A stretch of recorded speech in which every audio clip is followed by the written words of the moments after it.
दोस्तों, अगर आज आपसे पूछा जाए कि डोनाल्ड ट्रंप अपने पहले कार्यकाल में भारत के लिए ज्यादा फायदेमंद थे या दूसरे कार्यकाल में, तो ज्यादातर लोग बिना सोचे कह देंगे पहले कार्यकाल में। वजह साफ है, उस वक्त ट्रंप खुलकर भारत की तारीफ करते थे, पाकिस्तान को लताड़ते थे और मंचों से भारत को अपना दोस्त बताते थे। लेकिन सच इससे बिल्कुल उलट है। हकीकत यह है कि डोनाल्ड ट्रंप आज भारत के लिए पहले से कहीं ज्यादा फायदेमंद साबित हो रहे हैं। और जब आप इसके पीछे की वजह जानेंगे तो शायद आपकी सोच ही बदल जाए। कूटनीतिक जानकारों का मानना है कि ट्रंप भारत के लिए किसी वरदान से कम नहीं है। उनकी जिद, उनका अहंकार और उनकी आक्रामक नीति अनजाने में ही भारत को वैश्विक ताकत बनाने की दिशा में काम कर रही है। ट्रंप ने उस वर्ल्ड ऑर्डर को हिला दिया है जो दूसरे विश्व युद्ध के बाद से लगभग जस का तस चला आ रहा था। अगर ट्रंप अपनी सनक और गुस्सैल फैसलों से इस सिस्टम को नहीं तोड़ते तो दुनिया आज भी उसी पुराने ढर्रे पर चल रही होती। लेकिन ट्रंप की वजह से अब दुनिया को एक नए संतुलन की तलाश है और इसी तलाश में भारत सबसे मजबूत विकल्प बनकर उभरा है। इसका सबसे बड़ा उदाहरण हाल ही में देखने को मिला जब इजराइल ने एक ऐतिहासिक ऐलान किया। इजराइल ने कहा कि वह अगले 10 वर्षों में अमेरिका पर अपनी सैन्य और आर्थिक निर्भरता कम करेगा। इतना ही नहीं, इजराइल ने भारत के साथ एक बड़े फ्री ट्रेड एग्रीमेंट की तैयारी भी शुरू कर दी है। सूत्रों के मुताबिक इजराइल अपने हाई एंड हथियारों के निर्माण को भारत में शिफ्ट करने पर भी गंभीरता से विचार कर रहा है। और यह सब इसलिए संभव हो पाया क्योंकि डोनाल्ड ट्रंप की नीतियों ने अमेरिका के सहयोगियों को नए विकल्प तलाशने पर मजबूर कर दिया। 27 जनवरी को जब यूरोपियन यूनियन ने भारत के साथ जिस मदर ऑफ ऑल डील्स यानी मेगा फ्री ट्रेड एग्रीमेंट पर दस्तखत किए तो भारत सीधे वैश्विक मंच के केंद्र में आकर बैठ गया। यही यूरोप जो दशकों तक भारत को तीसरी दुनिया का देश कहता रहा, आज लॉन्ग लिव इंडिया के नारे लगा रहा है। यूरोप को द्वितीय विश्व युद्ध के बाद से ही यह भ्रम रहा कि वही दुनिया की सबसे बड़ी ताकत है, चाहे सैन्य शक्ति हो या अर्थव्यवस्था। लेकिन डोनाल्ड ट्रंप ने सिर्फ कुछ ही महीनों में इस भ्रम को चकनाचूर कर दिया। ट्रंप की धमकियों के बाद यूरोप को समझ आ गया कि वह अब उतना ताकतवर नहीं रहा। अपनी अर्थव्यवस्था को संभालने के लिए यूरोप को भारत के दरवाजे पर आना पड़ा। हालात तब और दिलचस्प हो गए जब ट्रंप ने डेनमार्क के अधीन ग्रीनलैंड पर कब्जे की बात छेड़ दी और पूरा यूरोप चाहकर भी कुछ नहीं कर पाया। कहा जा रहा है कि ग्रीनलैंड के मुद्दे पर डेनमार्क ने भारत से सहयोग की उम्मीद जताई। आज स्थिति यह है कि यूरोपीय देश भारत में आकर प्रधानमंत्री मोदी से अपील कर रहे हैं कि वही रूस यूक्रेन युद्ध को रोक सकते हैं। उधर अमेरिका का पुराना साथी और एक समय भारत का कट्टर विरोधी रहा कनाडा भी ट्रंप की वजह से बैकफुट पर आ गया है। जब ट्रंप ने कनाडा को अमेरिका का 51वां राज्य बनाने की धमकी दी तो कनाडा की राजनीति हिल गई। इस डर का असर यह हुआ कि कनाडा ने पहली बार खुले तौर पर खालिस्तान समर्थकों पर सख्त कार्रवाई की बात कही।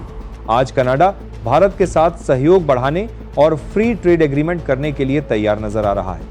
डोनाल्ड ट्रंप की वजह से रूस भारत के और करीब आया है। चीन का दबदबा पहले जैसा नहीं रहा और पाकिस्तान की अंतर्राष्ट्रीय हैसियत लगातार कमजोर हुई है।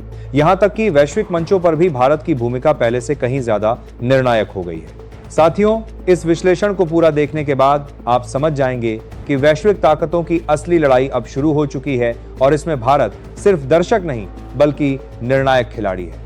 अगर आपके दिल में भारत के लिए गर्व है तो अभी इस वीडियो को लाइक करें, चैनल को सब्सक्राइब करें और कमेंट में पूरे जोश के साथ भारत माता की जय लिखें।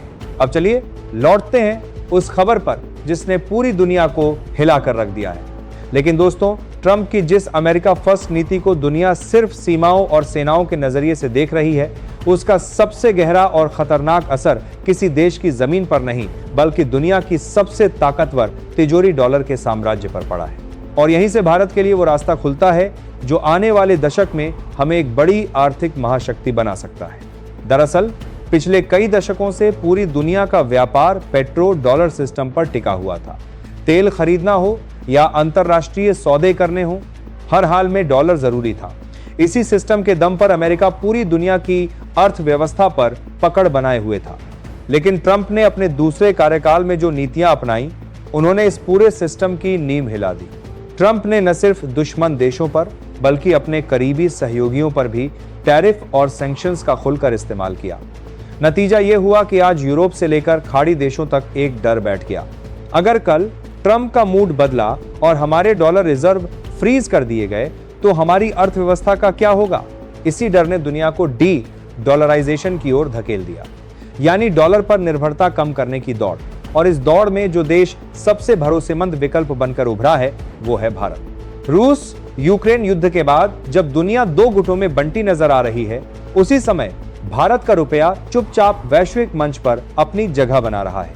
रूस के बाद अब 20 से ज्यादा देशों ने भारत के साथ सीधे रुपए में व्यापार करने के लिए वोस्ट्रो अकाउंट खोलने में दिलचस्पी दिखाई है। यह सिर्फ व्यापार नहीं है, बल्कि उस व्यवस्था को सीधी चुनौती है जिसे अमेरिका ने लगभग 80 सालों में खड़ा किया था। ट्रंप की नीतियों का असर सिर्फ डॉलर तक सीमित नहीं रहा। उनकी वजह से ब्रिक्स जैसे संगठन पहले से कहीं ज्यादा मजबूत और आत्मविश्वासी बन चुके हैं। जब ट्रंप ने नेटो देशों से साफ कहा कि सुरक्षा चाहिए तो पैसे दो, तब यूरोप को समझ आ गया कि अमेरिका पर आंख मूंदकर भरोसा करना अब खतरनाक हो सकता है। यही कारण है कि आज यूरोप के बड़े बैंक भारत के यूपीआई सिस्टम को अपनाने में रुचि दिखा रहे हैं। उन्हें पता है कि अगर कभी स्विफ्ट सिस्टम अमेरिका के दबाव में ठप पड़ा तो भारत का डिजिटल इंफ्रास्ट्रक्चर ही उनका विकल्प बनेगा। ट्रंप की अनिश्चित नीतियों ने भारत के इस डिजिटल मॉडल को पूरी दुनिया के सामने खड़ा कर दिया है। अब बात करते हैं सप्लाई चेन की। ट्रंप के चीन के खिलाफ छेड़े गए ट्रेड वॉर ने एप्पल, टेस्ला और सैमसंग जैसी कंपनियों को चीन से बाहर निकलने पर मजबूर कर दिया। लेकिन सवाल था, चीन के बाद कहां जाएं? वियतनाम छोटा है, मैक्सिको अस्थिर है और यूरोप बहुत महंगा। ऐसे में भारत अपनी प्लीज स्कीम के साथ सबसे मजबूत विकल्प बनकर सामने आया। कूटनीतिक हलकों में कहा जाता है कि ट्रंप द्वारा चीन पर लगाया गया हर नया प्रतिबंध भारत के लिए एक नया अवसर लेकर आता है। इतना ही नहीं, ट्रंप की वजह से मिडिल ईस्ट के साथ भारत के रिश्ते भी नई ऊंचाइयों पर पहुंच गए हैं। सऊदी अरब और यूएई जैसे देश जो कभी अमेरिका पर पूरी तरह निर्भर थे, आज भारत में अरबों डॉलर का निवेश कर रहे हैं। उन्हें समझ आ गया है कि ट्रंप के अमेरिका में निवेश करना जोखिम भरा है, जबकि भारत स्थिर और तेजी से बढ़ती अर्थव्यवस्था है। अगर डोनाल्ड ट्रंप ना होते तो शायद दुनिया में इतनी उथल पुथल नहीं मचती, और अगर यह उथल पुथल नहीं होती तो भारत के लिए इतनी तेजी से उभरने का मौका भी नहीं बनता। ट्रंप ने खेल के सारे पुराने नियम बदल दिए। पूरी दुनिया उनसे डरी हुई है, लेकिन इस बदलते वैश्विक समीकरण में एक देश ऐसा है जो आत्मविश्वास के साथ खड़ा है, और वो है भारत। आज जब डोनाल्ड ट्रंप दुनिया की कूटनीति का नक्शा नए सिरे से बना रहे हैं, उसी नक्शे में भारत एक उभरती हुई सुपर पावर के रूप में दिखाई दे रहा है। और शायद इसी वजह से इतिहास डोनाल्ड ट्रंप को भारत के उत्थान के एक अनचाहे लेकिन अहम कारण के रूप में याद रखिएगा। अगर आपको लगता है कि बदलती दुनिया में भारत सही दिशा में आगे बढ़ रहा है, तो वीडियो को लाइक करें, चैनल को सब्सक्राइब करें और कमेंट में लिखें भारत माता की जय। मिलते हैं अगली बड़ी खबर के साथ। तब तक के लिए जय हिंद, जय भारत।